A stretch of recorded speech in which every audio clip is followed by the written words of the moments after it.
So, as I've said, we use a lot of ground beef, and today I'm going to show you one of the things that we use. We like to make a lot of meatballs, and these are my pizza balls.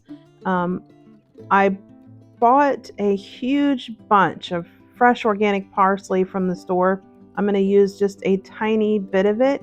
It was like $1.79. So, um, pro tip, if you have the ability to dry, which is extremely easy to dry herbs, you can either just hang them up upside down by the stems in a nice dry area like a laundry room or back porch, someplace where they're going to stay dry. They're not going to get damp. Or you can actually dry them out in your oven with just the light on. That works really well, or use a dehydrator. Anyway, herbs are like super easy to dry. So instead of buying like a $6 bottle of parsley, I just got this $1.79 parsley, and I'm just going to use a little bit, and I'm going to dry the rest. So anyway, I'm also using some grass-fed ground beef. This is 80/20. You can use whatever you have. A lot of times um, I grind my own, but this was on sale, so I just went ahead and used it, and I didn't have any that was already ground that was in the refrigerator that was all frozen. So anyway, so I wanted to make these meatballs, and so I just got some of this grass-fed organic ground beef that was on sale. Can't remember how much it was on sale for, but I think I got it at Kroger um, with a coupon or something. So anyway, got that. It's about 3 pounds right there. So 3 pounds of grass-fed ground beef. The pepperoni is actually turkey pepperoni that I'd already cut up, and this is some dried sage that was also from my garden, actually my garden in Florida. So had some of that, or not dried sage, it was dried basil that I had. And basil is just, one of those things that really goes with pizza. So I didn't use a ton. I didn't use a ton of the parsley either because they are still plants. So we're going to use some garlic salt or granulated garlic and some organic Italian seasoning, and it already has like thyme and oregano and parsley and all that stuff in there, so you don't need to use a ton with the fresh herbs. And then I got some organic provolone that was on sale, and I just decided to throw that in here as well. Usually I won't put that in there. I'll always just use the Parmesan, but since it was on sale and I had it, I decided to throw it in here too. Because we actually don't eat a ton of dairy. I try not to. So for these, I probably won't have very many, if any. The rest of my family can tolerate dairy pretty well.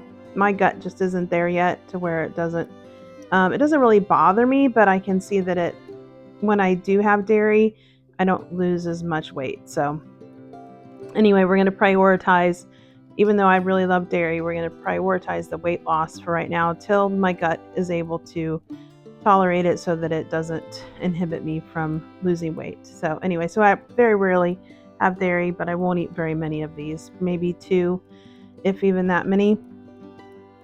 So I just cube up the provolone in little like bite-sized pieces and add those in with all of the ground beef. And even though you don't see it, in between these times, I do wash my hands about a million times. So I just cut that out so you don't have to see me washing my hands every 5 minutes. So I added the Parmesan, and then we're going to add 2 eggs. I think, yeah, 2. 2 eggs. Sometimes I only add 1. But it doesn't hurt it to have more than 1 egg. You really only need 1. But when I'm cooking them, I often overcook them. So the eggs kind of help it to stay moist in my overcooking. So take off the rings, and I keep one hand clean, and then I mix with just the one hand. And in this instant, I had forgotten to put salt. So we're going to put some Redmond salt in here, and we'll just give that a good mix and make sure that all of the egg is incorporated and that you mix in all the herbs so they're evenly distributed and you don't have all of the cheese in one spot. And this meat is actually quite moist, being 80/20, so it's got quite a lot of fat in it. adding the egg adds a little extra fat from the yolks too. And we have, of course, extra fat from the cheese. So these will be pretty moist even if you tend to overcook them like I do. I have members of our family who really don't like their meat to have any kind of pink in it, so I tend to overcook just to kind of avoid it, even though I don't really mind. So now we're going to make these into balls, and I just use a baking sheet that I line with parchment paper, and then we roll them into balls and put them in the freezer. And I try to keep them as equal in size as possible. So usually about the size of what I would have done a dinner roll. And since I didn't want y'all to have to sit here and watch me roll like 20 balls, I just cut some of that out. And I try to make sure make sure like the cheese is evenly distributed, and I try to poke it in so it doesn't, when it's in the cooking process, it all doesn't just melt out. So if it stays in the middle, you'll still have quite a bit left and it doesn't melt out. But just try to make sure that all of your cheese isn't hanging out the sides. And then we'll just, when I'm done, pop these in the freezer. And I think from this about 3 pounds of ground beef, I got about maybe 20 meatballs. And if I had tried to be more consistent in my size, because some of these ended up being a little bit smaller than the other ones, I probably could have gotten a few more out of there.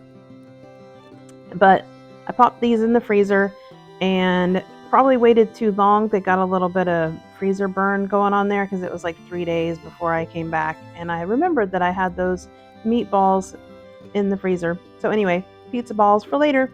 Thank y'all for watching. Hope you enjoyed this video. Have a good day.